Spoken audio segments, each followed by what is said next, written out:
Is Bob Roberts. Now here is a man who has adopted the persona and mindset of the free-thinking rebel and turned it on itself. The rebel conservative. That is deviant brilliance. Where's the line where admiration turns into a cult of personality?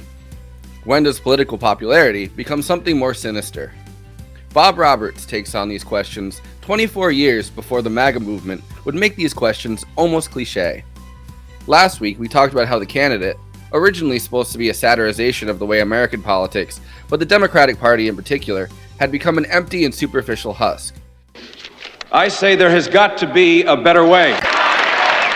To me, that's what this election is all about. This week, it's the Republican Party, and frenzied cultish insanity of conservatives in particular, that gets our attention. Of course, none of this alarming behavior started with Trump. In fact, it's always been central to what was originally called movement conservatism. Their overwhelming majority here is no accident, but is the result of months of meticulous groundwork by Goldwater campaign workers in the precincts of every state. And in some ways it makes sense. Although many televangelists and preachers eschewed politics at first, movement conservatism has a lot of its roots in evangelical Christianity. But the kind of revolution that the world needs is a spiritual revolution. These Christians, far outside of the mainstream in a secularizing society, had built their own pop culture and media empires. Movement conservatism permeated the same college campuses that left-wing radicalism and anti-war sentiment did throughout the 1960s. Along with Students for a Democratic Society, Young Americans for Freedom, or the Yaffers, grew up as a mirror-image student political society for conservatives. They often clashed in the same campus spaces.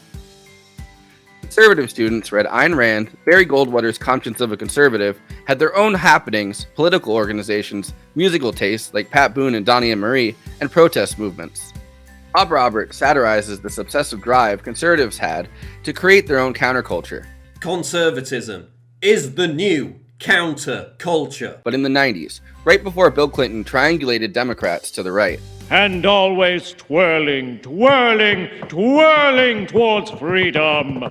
Bob Roberts, the character played by Tim Robbins, appears as a conservative folk singer, gleefully ripping off and parodying left-liberal folk singers like Bob Dylan, Pete Seeger, and Tom Paxton, you know, the stuff Forrest listens to, in an attempt to erase, or at least rewrite, the 1960s.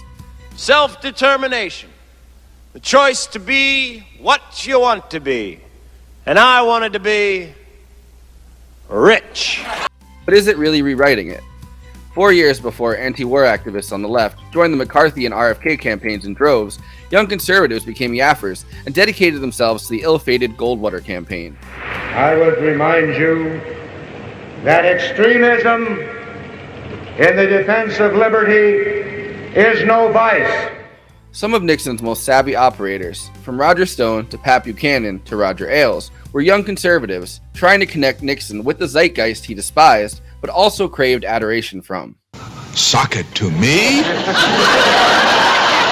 The CIA plays a large but unseen role throughout the movie. Both Giancarlo Esposito's Bugs Raplin and Gore Vidal's Senator Brinkley Paste seem to be the last crusading liberals who care about CIA malfeasance in post-Reagan America. Before its current incarnation as an anti-drug organization, Broken Dog bought transport planes that were involved in the smuggling of drugs. And why not, I guess?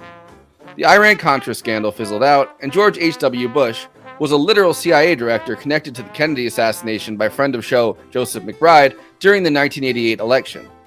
A running plot throughout the movie has Alan Rickman's sinister campaign strategist Lucas Hart connected to Iran-Contra as the head of Bob Roberts' charity Broken Dove, supposedly contracted to build public housing, but actually a front to buy planes to smuggle cocaine from Nicaragua. This is not an investigation. This is just another example of the depths to which the U.S. Congress is prepared to sink. As Bugs Raplin contends in a great speech, these seemingly differentiated plots, from Bay of Pigs to Watergate to Iran-Contra, are actually one big plot, and the same people move in and out of them. The supposed shooting of Bob Roberts on the campaign trail, leaving him claiming to be paralyzed, is reminiscent of the 1972 shooting of George Wallace. A despised segregationist turned paralyzed martyr. It's all pretty depressing, as we witness a similar Pennsylvania Senate race, where a cultish conservative celebrity, wholly unqualified, tries to get elected. Guys, that's $20 for crudité, and this doesn't include the tequila. I mean, that's outrageous. In the MAGA era, nothing has changed. The same names, Roger Stone, Roger Ailes, John Bolton, Elliott Abrams, just keep appearing. Elliott Abrams is a right-wing hawk who was convicted in 1991 for lying to Congress during the Iran-Contra scandal, but he was later pardoned by President George H.W. Bush. Bob Roberts' crusading liberal characters seem almost idyllic.